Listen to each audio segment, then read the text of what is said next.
ಎಲ್ಲಾ ಹಾನಿಯಿಂದ ಕೂದಲನ್ನು ರಕ್ಷಿಸುತ್ತೆ. ಬರೀ Amrit noni reach root premium hair oil. ಇನ್ನು ಪ್ರಜ್ವಲ್ ದೇಶಕ್ಕೆ ವಾಪಸ್ ಕರೆತರುವುದಕ್ಕೆ ಸಹಕಾರನೇ ಕೊಡ್ತಾ ಇಲ್ಲ ನಮಗೆ. ಕೇಂದ್ರ ಸರ್ಕಾರ ಯಾವುದೇ ರೀತಿಯಲ್ಲಿ ಸಹಕಾರ ಕೊಡ್ತಾ ಇಲ್ಲ ಅಂತ ಬೆಂಗಳೂರಿನಲ್ಲಿ ಗೃಹ ಸಚಿವ ಡಾಕ್ಟರ್ ಜಿ ಪರಮೇಶ್ವರ್ ಹೇಳಿದ್ದಾರೆ. ಕೇವಲ ಟೀಕೆ ಟಿಪ್ಪಣಿ ಮಾಡೋದ್ರೆ ಪ್ರಯೋಜನ ಆಗೋದಿಲ್ಲ. ಪಾಸ್ಪೋರ್ಟ್ ರದ್ದು ಮಾಡೋದಕ್ಕೆ ಸಿಎಂ ಪತ್ರ ಬರೆದಿದ್ರು. ಆ ಪತ್ರಕ್ಕೆ ಕೇಂದ್ರ ಸರ್ಕಾರ ಈವರೆಗೂ ಸ್ಪಂದನೆ ಕೊಟ್ಟಿಲ್ಲ.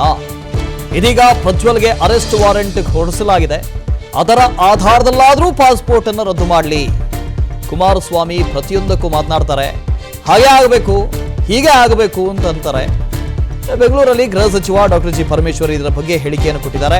ಕೇಂದ್ರ ಸರ್ಕಾರ ಸಹಕಾರ ಕೊಡ್ತಾ ಇಲ್ಲ, ಪಾಸ್ಪೋರ್ಟ್ ರದ್ದು ಮಾಡ್ಬೇಕು ತಾನೆ, ಮಾಡ್ತಾ ಇಲ್ಲ ಅಂತ ಹೇಳಿದ್ದಾರೆ. ಇನ್ನೊಂದು ಕಡೆ ನಿನ್ನೆ ಬಸವರಾಜ ಬೊಮ್ಮಾಯಿ ಅವರು ಮಾತಾಡ್ತಾ ಹೇಳಿದ್ರು, ಪಾಸ್ಪೋರ್ಟ್ ರದ್ದು ಮಾಡಬೇಕು ಅಂತ ಹೇಳಿದ್ರೆ ವಾರೆಂಟ್ ಇಶ್ಯೂ ಆಗಬೇಕು ಕೋರ್ಟ್ನಿಂದ. ಯಾಕೆ ಇಷ್ಟು ಡಿಲೇ ಮಾಡಿದ್ರಿ? ಆ ವಾರೆಂಟ್ ಬಂದಿದೆಯಾ? ವಾರೆಂಟ್ ಬಂದ ತಕ್ಷಣವೇ ಆಗತ್ತೆ ಅಂತ ಹೇಳಿದ್ರು. ಆದ್ರೂ ಕೇಂದ್ರ ಸರ್ಕಾರ ನಿರ್ಲಕ್ಷ್ಯ ತೋರ್ತಾ ಇದೆ ಅಂದಿದ್ದಾರೆ ಪರಮೇಶ್ವರ್.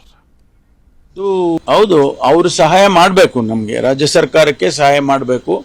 ಅದರಿಂದ ಇದು ರೇವಣ್ಣ ಅವರ ಪ್ರಶ್ನೆ ಅಲ್ಲ, ಕಾನೂನಿನ ಪ್ರಶ್ನೆ ಇದು, ಅಥವಾ ಪ್ರಜ್ವಲ್ ರೇವಣ್ಣನ ಪ್ರಶ್ನೆ ಅಲ್ಲ, ಇದು ಕಾನೂನಿನ ಪ್ರಶ್ನೆ. ಅವರು ಸಹಕಾರ ಮಾಡಬೇಕಲ್ವಾ?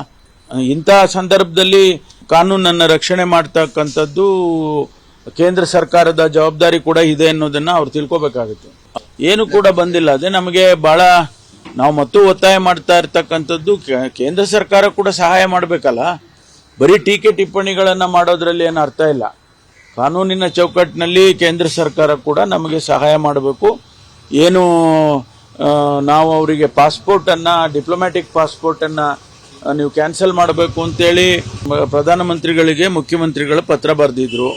ಅದಕ್ಕೂ ಏನು ನಮಗೆ ರೆಸ್ಪಾನ್ಸ್ ಬಂದಿಲ್ಲ. ಆದರೆ ಈಗ ವಾರಂಟ್ ಇಶ್ಯೂ ಮಾಡಿದ್ದಾರೆ, ಕೋರ್ಟಿಂದ ವಾರಂಟ್ ಇಶ್ಯೂ ಆಗಿದೆ, ಅದನ್ನು ಕೂಡ ತಿಳಿಸಿ. ಇನ್ನು ಪ್ರಜ್ವಲ್ ದೇಶಕ್ಕೆ ವಾಪಸ್ ಕರೆತರುವುದಕ್ಕೆ ಸಹಕಾರನೇ ಕೊಡ್ತಾ ಇಲ್ಲ ನಮಗೆ. ಕೇಂದ್ರ ಸರ್ಕಾರ ಯಾವುದೇ ರೀತಿಯಲ್ಲಿ ಸಹಕಾರ ಕೊಡ್ತಾ ಇಲ್ಲ ಅಂತ ಬೆಂಗಳೂರಿನಲ್ಲಿ ಗೃಹ ಸಚಿವ ಡಾಕ್ಟರ್ ಜಿ ಪರಮೇಶ್ವರ್ ಹೇಳಿದ್ದಾರೆ. ಕೇವಲ ಟೀಕೆ ಟಿಪ್ಪಣಿ ಮಾಡೋದ್ರೆ ಪ್ರಯೋಜನ ಆಗೋದಿಲ್ಲ. ಪಾಸ್ಪೋರ್ಟ್ ರದ್ದು ಮಾಡೋದಕ್ಕೆ ಸಿಎಂ ಪತ್ರ ಬರೆದಿದ್ರು. ಆ ಪತ್ರಕ್ಕೆ ಕೇಂದ್ರ ಸರ್ಕಾರ ಈವರೆಗೂ ಸ್ಪಂದನೆ ಕೊಟ್ಟಿಲ್ಲ. ಇದೀಗ ಪ್ರಜ್ವಲ್ಗೆ ಅರೆಸ್ಟ್ ವಾರೆಂಟ್ ಹೊರಡಿಸಲಾಗಿದೆ. ಅದರ ಆಧಾರದಲ್ಲಾದರೂ ಪಾಸ್ಪೋರ್ಟ್ ಅನ್ನು ರದ್ದು ಮಾಡಲಿ. ಕುಮಾರಸ್ವಾಮಿ ಪ್ರತಿಯೊಂದಕ್ಕೂ ಮಾತನಾಡ್ತಾರೆ. ಹಾಗೆ ಆಗಬೇಕು, ಹೀಗೆ ಆಗಬೇಕು ಅಂತ ಅಂತಾರೆ. ಬೆಂಗಳೂರಲ್ಲಿ ಗೃಹ ಸಚಿವ ಡಾಕ್ಟರ್ ಜಿ ಪರಮೇಶ್ವರ್ ಇದರ ಬಗ್ಗೆ ಹೇಳಿಕೆಯನ್ನು ಕೊಟ್ಟಿದ್ದಾರೆ. ಕೇಂದ್ರ ಸರ್ಕಾರ ಸಹಕಾರ ಕೊಡ್ತಾ ಇಲ್ಲ, ಪಾಸ್ಪೋರ್ಟ್ ರದ್ದು ಮಾಡ್ಬೇಕು ತಾನೆ, ಮಾಡ್ತಾ ಇಲ್ಲ ಅಂತ ಹೇಳಿದ್ದಾರೆ. ಇನ್ನೊಂದು ಕಡೆ ನಿನ್ನೆ ಬಸವರಾಜ ಬೊಮ್ಮಾಯಿ ಅವರು ಮಾತಾಡ್ತಾ ಹೇಳಿದ್ರು, ಪಾಸ್ಪೋರ್ಟ್ ರದ್ದು ಮಾಡಬೇಕು ಅಂತ ಹೇಳಿದ್ರೆ ವಾರೆಂಟ್ ಇಶ್ಯೂ ಆಗಬೇಕು ಕೋರ್ಟ್ನಿಂದ. ಯಾಕೆ ಇಷ್ಟು ಡಿಲೇ ಮಾಡಿದ್ರಿ? ಆ ವಾರೆಂಟ್ ಬಂದಿದೆಯಾ? ವಾರೆಂಟ್ ಬಂದ ತಕ್ಷಣವೇ ಆಗತ್ತೆ ಅಂತ ಹೇಳಿದ್ರು. ಆದ್ರೂ ಕೇಂದ್ರ ಸರ್ಕಾರ ನಿರ್ಲಕ್ಷ್ಯ ತೋರ್ತಾ ಇದೆ ಅಂದಿದ್ದಾರೆ ಪರಮೇಶ್ವರ್. ಹೌದು, ಅವರು ಸಹಾಯ ಮಾಡಬೇಕು, ನಮಗೆ ರಾಜ್ಯ ಸರ್ಕಾರಕ್ಕೆ ಸಹಾಯ ಮಾಡಬೇಕು. ಅದರಿಂದ ಇದು ರೇವಣ್ಣ ಅವರ ಪ್ರಶ್ನೆ ಅಲ್ಲ, ಕಾನೂನಿನ ಪ್ರಶ್ನೆ ಇದು, ಅಥವಾ ಪ್ರಜ್ವಲ್ ರೇವಣ್ಣನ ಪ್ರಶ್ನೆ ಅಲ್ಲ, ಇದು ಕಾನೂನಿನ ಪ್ರಶ್ನೆ. ಅವರು ಸಹಕಾರ ಮಾಡಬೇಕಲ್ವಾ? ಇಂತಹ ಸಂದರ್ಭದಲ್ಲಿ ಕಾನೂನನ್ನು ರಕ್ಷಣೆ ಮಾಡ್ತಕ್ಕಂಥದ್ದು ಕೇಂದ್ರ ಸರ್ಕಾರದ ಜವಾಬ್ದಾರಿ ಕೂಡ ಇದೆ ಅನ್ನೋದನ್ನ ಅವ್ರು ತಿಳ್ಕೊಬೇಕಾಗುತ್ತೆ. ಏನು ಕೂಡ ಬಂದಿಲ್ಲ. ಅದೇ ನಮಗೆ ಬಹಳ ನಾವು ಮತ್ತು ಒತ್ತಾಯ ಮಾಡ್ತಾ ಇರ್ತಕ್ಕಂಥದ್ದು, ಕೇಂದ್ರ ಸರ್ಕಾರ ಕೂಡ ಸಹಾಯ ಮಾಡಬೇಕಲ್ಲ. ಬರೀ ಟೀಕೆ ಟಿಪ್ಪಣಿಗಳನ್ನ ಮಾಡೋದ್ರಲ್ಲಿ ಏನು ಅರ್ಥ ಇಲ್ಲ. ಕಾನೂನಿನ ಚೌಕಟ್ಟಿನಲ್ಲಿ ಕೇಂದ್ರ ಸರ್ಕಾರ ಕೂಡ ನಮಗೆ ಸಹಾಯ ಮಾಡಬೇಕು. ಏನು ನಾವು ಅವರಿಗೆ ಪಾಸ್ಪೋರ್ಟನ್ನು, ಡಿಪ್ಲೊಮ್ಯಾಟಿಕ್ ಪಾಸ್ಪೋರ್ಟನ್ನು ನೀವು ಕ್ಯಾನ್ಸಲ್ ಮಾಡಬೇಕು ಅಂತೇಳಿ ಪ್ರಧಾನಮಂತ್ರಿಗಳಿಗೆ ಮುಖ್ಯಮಂತ್ರಿಗಳು ಪತ್ರ ಬರೆದಿದ್ರು. ಅದಕ್ಕೂ ಏನು ನಮಗೆ ರೆಸ್ಪಾನ್ಸ್ ಬಂದಿಲ್ಲ. ಆದರೆ ಈಗ ವಾರಂಟ್ ಇಶ್ಯೂ ಮಾಡಿದ್ದಾರೆ, ಕೋರ್ಟಿಂದ ವಾರಂಟ್ ಇಶ್ಯೂ ಆಗಿದೆ, ಅದನ್ನು ಕೂಡ ತಿಳಿಸಿ. ನನ್ನ ಜೀವನದಲ್ಲಿ ನಾನು ಮಾತ್ರವಲ್ಲ, ನನ್ನ ಕೂದಲು ಕೂಡ ಆಗಿರ್ಬೇಕು ಸ್ಟ್ರಾಂಗ್ ಅಂಡ್ ಸ್ಟೈಲಿಶ್. ಬರೀ Amrit noni reach root premium hair oil ನೊಂದಿಗೆ. Reach root premium hair oil. ಇನ್ನು ಪ್ರಜ್ವಲ್ ದೇಶಕ್ಕೆ ವಾಪಸ್ ಕರೆತರುವುದಕ್ಕೆ ಸಹಕಾರನೇ ಕೊಡ್ತಾ ಇಲ್ಲ ನಮಗೆ. ಕೇಂದ್ರ ಸರ್ಕಾರ ಯಾವುದೇ ರೀತಿಯಲ್ಲಿ ಸಹಕಾರ ಕೊಡ್ತಾ ಇಲ್ಲ ಅಂತ ಬೆಂಗಳೂರಿನಲ್ಲಿ ಗೃಹ ಸಚಿವ ಡಾಕ್ಟರ್ ಜಿ ಪರಮೇಶ್ವರ್ ಹೇಳಿದ್ದಾರೆ. ಕೇವಲ ಟೀಕೆ ಟಿಪ್ಪಣಿ ಮಾಡೋದ್ರೆ ಪ್ರಯೋಜನ ಆಗೋದಿಲ್ಲ. ಪಾಸ್ಪೋರ್ಟ್ ರದ್ದು ಮಾಡೋದಕ್ಕೆ ಸಿಎಂ ಪತ್ರ ಬರೆದಿದ್ರು. ಆ ಪತ್ರಕ್ಕೆ ಕೇಂದ್ರ ಸರ್ಕಾರ ಈವರೆಗೂ ಸ್ಪಂದನೆ ಕೊಟ್ಟಿಲ್ಲ. ಇದೀಗ ಪ್ರಜ್ವಲ್ಗೆ ಅರೆಸ್ಟ್ ವಾರೆಂಟ್ ಹೊರಡಿಸಲಾಗಿದೆ. ಅದರ ಆಧಾರದಲ್ಲಾದರೂ ಪಾಸ್ಪೋರ್ಟ್ ಅನ್ನು ರದ್ದು ಮಾಡಲಿ. ಕುಮಾರಸ್ವಾಮಿ ಪ್ರತಿಯೊಂದಕ್ಕೂ ಮಾತನಾಡ್ತಾರೆ. ಹಾಗೆ ಆಗಬೇಕು, ಹೀಗೆ ಆಗಬೇಕು ಅಂತ ಅಂತಾರೆ. ಬೆಂಗಳೂರಲ್ಲಿ ಗೃಹ ಸಚಿವ ಡಾಕ್ಟರ್ ಜಿ ಪರಮೇಶ್ವರ್ ಇದರ ಬಗ್ಗೆ ಹೇಳಿಕೆಯನ್ನು ಕೊಟ್ಟಿದ್ದಾರೆ.